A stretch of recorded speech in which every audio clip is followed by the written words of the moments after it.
संध्या cooking channel मध्ये आपलं स्वागत आहे। मी आज तुम्हाला दाखवते उपासाची खिचडी।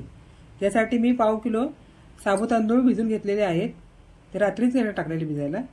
2 बटाटे उकडून घेऊन कापून फोडी केलेले आहेत व शेंगदाण्याचं कूट करून घेतलेलं आहे अर्धी वाटी। 3 हिरव्या लाल मिरच्या घेतलेल्या आहेत कापून व 1 चमचा सेंधव नमक घेतलेला आहे। हे तयार करते तर मी त्यासाठी कढई ठेवलेली आहे गॅसवर। गॅस सुरू करून घ्यायचा। त्यामध्ये पाणी आहे ना धुवून घेतलेली कढई। गॅस मोठा फास्ट ठेवायचा। कढई चांगली गरम झालेली आहे। आता यात 1 पळी तेल ओतून घेते। तेल चांगलं गरम झालेलं आहे। आता गॅस बारीक करायचा। आता यात चिरलेल्या मिरच्या टाकल्या। आता यामध्ये ह्या बटाटा टाकते। हे अर्धा मीठ चांगलं हलवून घेते।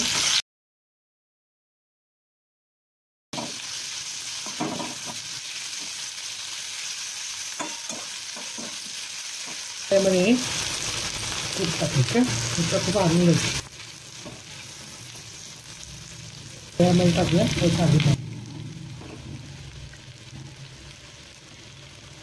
हे सगळं मिक्स करून हे फ्राय करून घ्यायचं चांगलं।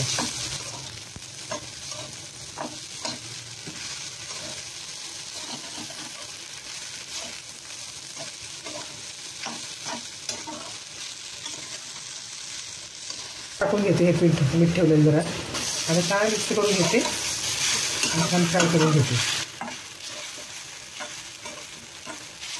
खिचडी झालेली आहे अशी दाणेदार झाली। आता गॅस बंद करून टाकते व हे झाकण जरा झाकून ठेवते। खिचडी उमलतात ते खिचडी चांगली उमललेली चविष्ट लागेल। ते झाकण असं उचलून बघते। वाव काय छान झालेली आहे खिचडी। असंच आहे ताटात या प्लेटमध्ये काढून सर्व करायची।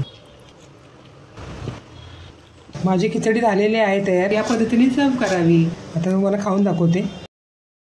वाव काय छान झालेली खिचडी। वाव मस्त चविष्ट सुंदर लागते। तुम्ही माझ्यासारखी अशी खिचडी करा व खा। वरच्याने खाऊ घाला। ते खुश होणार। चहा बरोबरही खाऊ शकता, दह्या बरोबरही खाऊ शकता। संध्या कुकिंग चॅनलला लाईक करा, शेअर करा, सबस्क्राईब करा। ऑल ऑप्शनचं बटन दाबा। काय कमेंट असेल कमेंट करा।